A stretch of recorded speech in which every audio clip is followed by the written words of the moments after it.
Hi, I'm Nino Gonzalez, and welcome to another episode of Making Sense. Well, it's my pleasure to have David Rodriguez back, and he's been a guest on some of my earlier shows, and we're here to scare you about IT. He's our one of our information technology experts. And David, welcome back to the show. Thank you for having me. Why don't you reintroduce yourself to the community and tell us what you do here? So I'm a help desk attendant for El Paso Community College, but I'm one of those overachievers who finds a little niche and kind of just my administration has let me run with it. So I do a lot of research on security. I do presentations on security for our students, our faculty, our staff.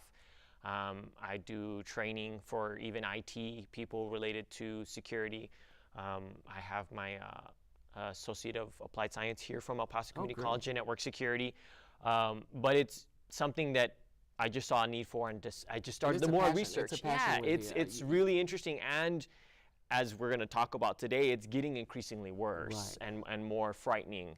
And this isn't fake news, unfortunately. this is everything that's been happening just in the last couple of months. Right. So tell us, as an average individual out in the community, or even a student here or a faculty member, what should we be worried about? Identity theft right now is going to be kind of the big thing. When we were emailing back and forth talking about today's show, I started kind of looking into some of your questions.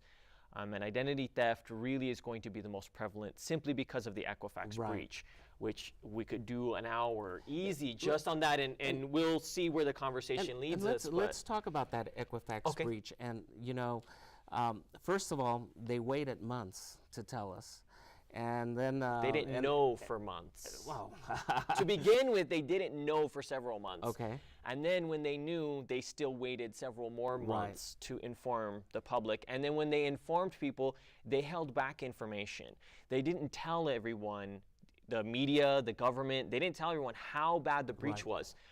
So it was over 148 million American citizens and people abroad, so it's not just U.S. citizens that were compromised. And then 3 months later, they come out with that it could have been, it was worse. It was the first announcement was, I think, 142, then it went up to 145, and then it went up to 148, and that was, I believe, last week. Right. It was announced 148.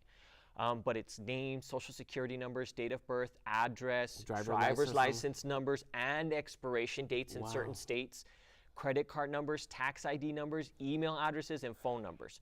So that particular mix of information really opens people up to not just identity theft, but spear phishing, attempts of people to contact you. And we were talking about targeting the elderly. Sure. So one of those things that they will use this information for is to call people in a certain age range because they know they're more vulnerable to things by phone.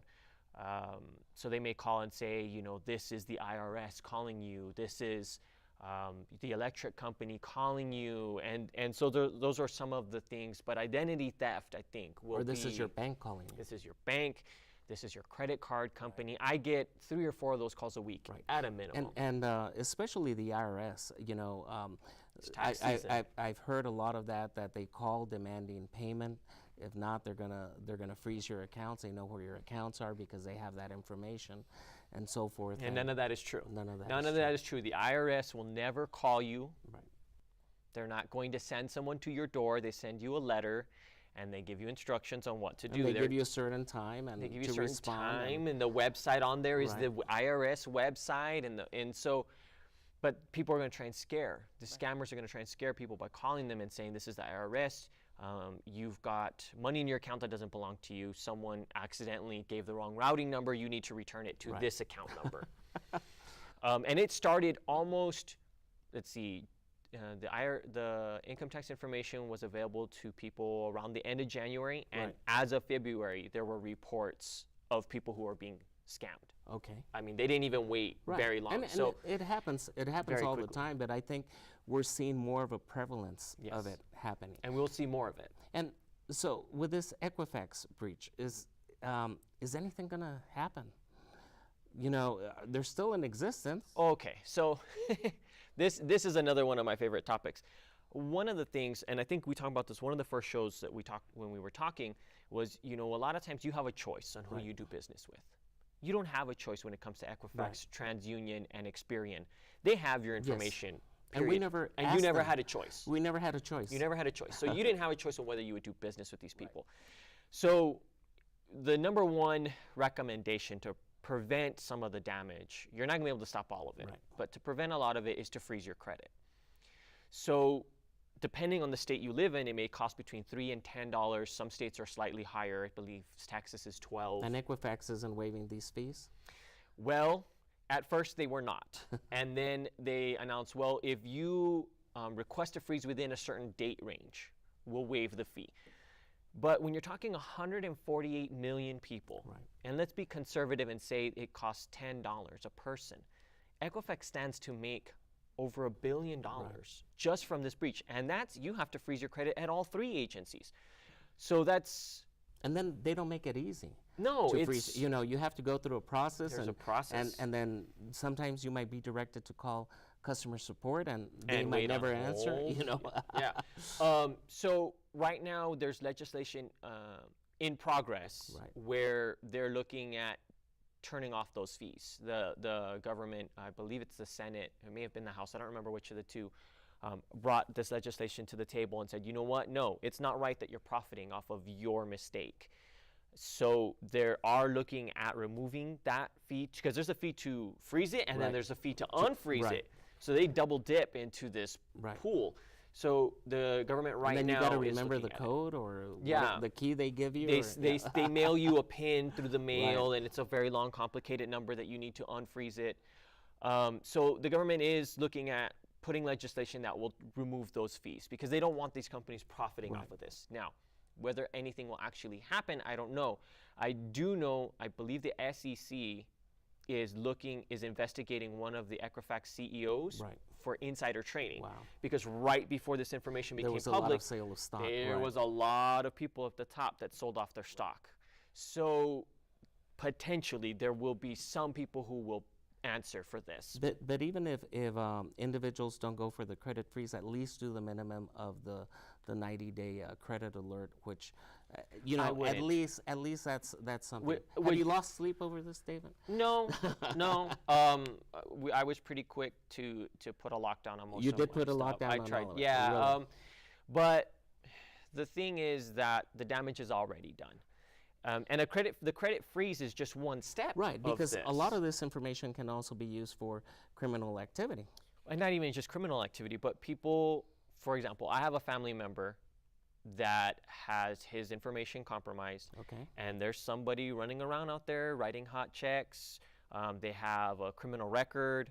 And so every time this family member has to do something involved with the government, he's got to reprove his identity every time. And it's very frustrating, but there's not much they can do. There's not much you can do. There is a website that the government did set up. Let me get my notes here so I can give the correct site. And I don't know if you guys put comments on the YouTube channel. Yes, we can include websites. Some of the links. Okay. The government has identitytheft.gov. That's the government's one-stop shop, kind of like if you think your identity's been stolen or you suspect it's been stolen, here's what you can do, and it gives you kind of step by step. I think it's with the FTC, correct? The Federal Trade Commission. There's another one with ftc.gov/IDtheft, and they also have so they have a lot of the same information, but the identitytheft.gov one is kind of a multi-bureau system. But these are just reporting sites. You're not really gonna get anything fixed from that. Not necessarily. Well, it helps because it shows you how to file a police report and then get all the process started. Yeah, so that way, when you need to fight it, you have the paperwork to back it up. Because what a lot of people are trying to do now is, they want to go and fight it, but they never filed a police report. And that's one of the things a question I saw a lot was, how soon can I sue them? And, I always caution, do your homework first, because I know the news. I've seen several news stories. These people are suing Equifax and they're winning tens of thousands of dollars. But it's not in every case, and you can't just show up and file. You have to have your documentation. You have to prove Equifax was negligent, which you can do very easily if you do your research. So if people are considering doing that, they really need to do the research first, because for some people, it costs them more to go through the process of suing them than they actually won back. And have you heard of any instances that this, and you know, you hear a lot about the breach, but you don't hear a lot about the victims. You don't hear that being reported.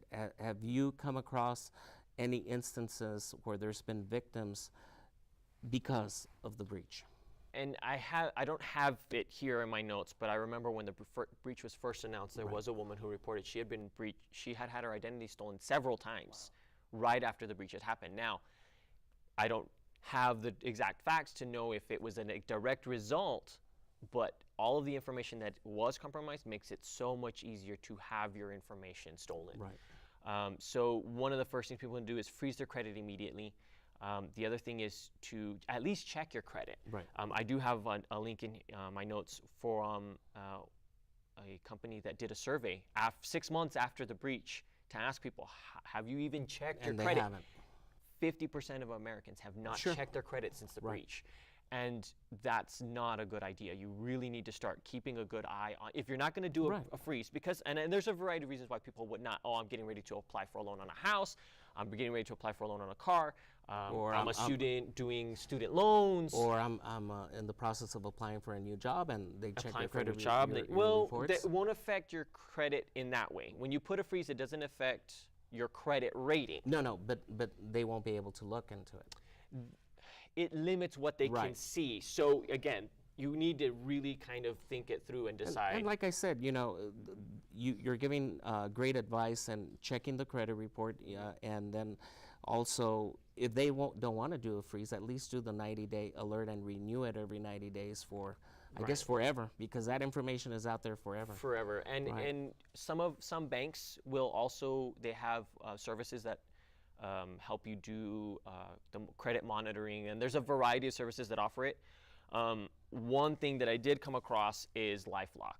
Well, here's the problem with LifeLock, and again, this is my opinion, so I want to make that very clear. LifeLock cannot be trusted because they have a consumer disclosure agreement with Equifax. And from what I read and what I understand it to mean, it means that the provider for LifeLock, their services, is Equifax. You're asking the fox to guard the hen roost at that point. I have also come across articles that LifeLock is not as reliable as they claim to be on the commercials or with the data. Well, I didn't go into that, but I did go into the, okay, if they're offering the service, who's the back end of their provider? And their back end provider appears to be Equifax. So I don't really trust the company that breached my information in the first place through negligence. Equifax was warned months before the breach happened. These are the patches you need to apply to your systems. You're vulnerable. And Equifax didn't do it. So they left themselves open, and I'm not going to trust them to keep my information and of course safe. these credit monitoring services, whether it's LifeLock or anybody else, even the credit bureaus offer their own credit monitoring service. They're going to cost you money, and based on the level of protection you want, there could be a low-end plan or a high-end plan that you're paying monthly. Yes. And that can get expensive. And not just expensive, but if you're not guaranteed anything. You're not guaranteed anything, and if they haven't patched the problem, or there's another problem, and they've shown a history of negligence, how do you expect them to protect you in the future? It's not something I would recommend. So again, before anyone signs up for any services, especially the one Equifax offered, because Equifax, and this is the other thing related to that, is right after the breach, Equifax launched their own, when you tried to freeze your credit, it redirected you to their credit protection service it was free for a certain amount of time and then like $50 a year. And I asked you to freeze my credit, but you want to sell me your protection. The protection where you've been breached. Which you've already been breached. So the other thing is kids. I know, for example, for me, I have to do a credit check on one of my children because his name, social, and date of birth were leaked by a local school district when he was in kindergarten. There was a pretty big breach. With one of the school districts. So so I have to keep an eye on his. So I am now, the more that I've kind of started researching this as we were getting ready for this show, I may put a freeze on my son. Wow. And just store that pin till he's 18, and then, okay, here you go, be responsible and be careful. I don't know. I'm gonna look into that a little bit more. So people, if they know their kid's information has been compromised, they may at the minimum want to do at least a credit check. Right. Just for safety's sake. Yeah, and you know, for those that don't want to go through the trouble of that credit freeze, is at least, you know, I would recommend put the 90-day report, because if the initial fraud alert, which means if anybody's trying to get credit, they have to phone you and they have to communicate with you to see if you're the one that's actually applying for that. But like you said, this only takes care of the credit situation. It doesn't take care of any of the identity anything else that is out there. Another suggestion that I would make is for people to check their Social Security report. And you can go, you know, I've done shows here with the Social Security representative. You go to ssa.gov and sign up for the My SSA, and you can see your earning reports. And that way you can also see if anybody's using your Social Security number in other jobs. And that's a good point that I didn't even think about. I was thinking on Right. on the whole, you know, credit side, and I didn't even Right, I didn't because even think a about lot of that people other won't side, won't know until you get a notice from the IRS. Hey, you didn't report these earnings. What You know, happened? what happened? Yeah, yeah. We need to talk because you didn't report these. Yeah, So- you don't want that to happen. Right. You don't want So that to happen. we'll be back and discuss some more frightening facts on data breaches and some other technology stuff on the second half of Making Sense. So please stay tuned.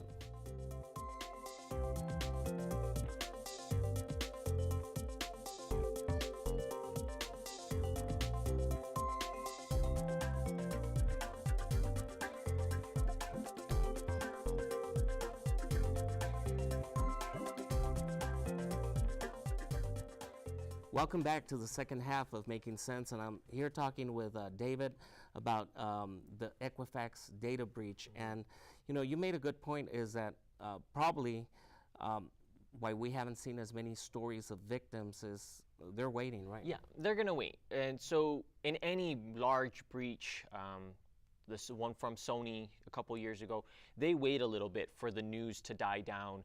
And right now, because there's so much news about Equifax and it's in everybody's mind and it's on every news channel almost every single night, the people who have access to this information that was breached will wait. We'll probably not see large-scale attempts of identity theft for a year, maybe more, because Equifax offered that 1-year free Sure. credit protection, and a lot of people signed up for it. So, and also They're waiting for people to forget. they're waiting for about it. people to Out of forget. sight, out of mind. They're waiting for people's subscription for these things to Right. hit the first bill. Right. Oh, I gotta pay for this. Oh, nah, and nothing's happened Nothing's in a year. happened. We're fine. And then we'll see a resurgence of these problems again. That's probably what's going to happen. Now let's talk about social media. Oh, okay.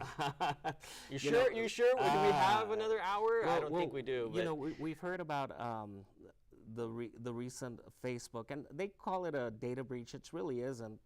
You're basically using the information that you gave them some permission to use, right? it depends on your definition of a breach. So Right. Facebook is very quick to defend themselves and say this was not a breach.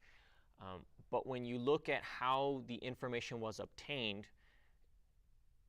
it strains the definition, but it's right on the edge. That yes, passwords and usernames weren't stolen, but a whole lot of information was. And so What type of information? a lot of personal information. So what most people don't realize, and I know we were talking about this earlier, is that Facebook is not a service for us. We They're are a the company. we are the product. Facebook serves other companies, Right. and the company that they served was called Cambridge Analytica, Right. and its parent company is Strategic Communication Laboratories. And they obtained the information of over 50 million Facebook users without permission. Right. Now, when you sign up for Facebook, you give them permission to anything you post on Facebook. And other companies can request data. So during elections, a specific party can say, we want to know all, give us the information of eligible people who are eligible to vote, of this minority in this location, and then they serve ads related to that party. Sure. And that's a normal practice. It's annoying, but it's normal. What was abnormal about this specific case is that it was a third-party app developer, and they created an app, let me look for the name because I did write that down, called This Is Your Digital Life. And what it was kind of like a personality assessment. You know, there's always those personality quizzes online. But this was an app that people got paid to download. And over 200,000 people, hey, free money, right? I get paid a couple bucks to take surveys. It's just a survey app, right? So they got paid a couple of dollars to take surveys. But part of the agreement for the app was to give the app access to their Facebook data. Okay. Where these companies violated their agreement with Facebook is that they also used the connections these people had to skim data off of their friends and their friends of friends. So they were able to, in a way, worm their way farther than their initial agreement with Facebook. So while Facebook's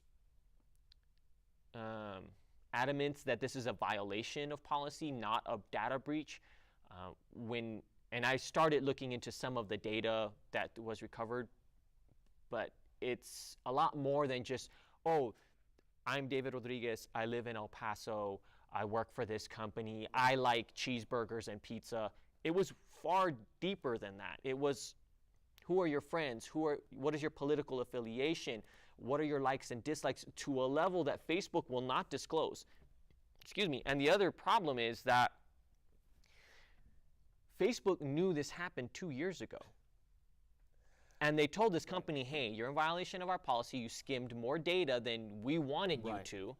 You need to delete the data. Oh, my goodness. And this company goes, oh, yeah, of course. We've deleted it. And they did it. With no follow-through, no forensic investigation. From Facebook. On Facebook's end. They were just told by a partner company, we did this. So as, let's say, a regular, you've got Joe here who's a regular Facebook user. Why should he be worried about this? The invasion of privacy that Facebook enables us to do to ourselves. We invite complete strangers into our lives in a way, and even people we don't want. And it's in a way that you're not suspecting. Right. I do a talk with some of our students for a student leadership program on social media and just how it can twist your life. Sure. Because you mention things on there that you maybe would not have mentioned. Or take a picture, whatever. Take a picture, whatever. But and again, like, that's where I stress that Facebook is not a product, it's a service, and it's not a service for us. It's a service for advertisers and data analysts. And I'm sure there's companies that use this for legitimate research reasons. I'm sure there are. But all the stuff in the news lately is for not that reason. And it's not just Facebook, it's your other social media platforms. You've got Twitter, Instagram, which is owned by Facebook. Which most people don't really realize. And the problem is that what people tend to do on social media is they lock themselves in an echo chamber. Previous to that, you had a variety of points of view, right? You had this news and this news and this newspaper and this website. As the internet started going, you had a variety of things to choose from. But the data has now shown... Now it's targeting it down to you.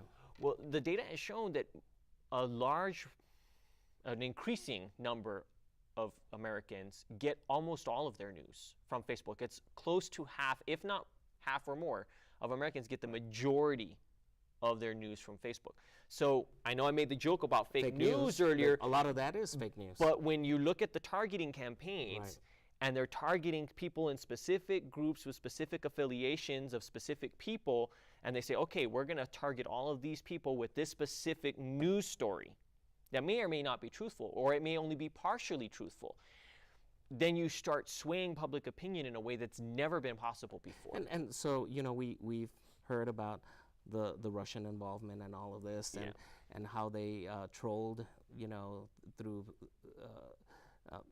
through Facebook and trying to pretend they were people that they weren't, and trying to influence the opinion here of the U.S. And the news alert, the news flash that most people don't realize is Russia's been doing this since social media was created, and not just Russia. And even without social media, even without social media, there's countries that have done that as well through propaganda. Propaganda. It's just and that's a good way of putting it. This is just a new way to spread propaganda. Where Facebook, and there are actually talks in government right now about how they're going to hold them accountable, is their lack of preparedness to deal with it.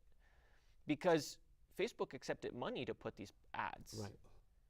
They've accepted money for all of these things, and so they're in a way responsible for what happened.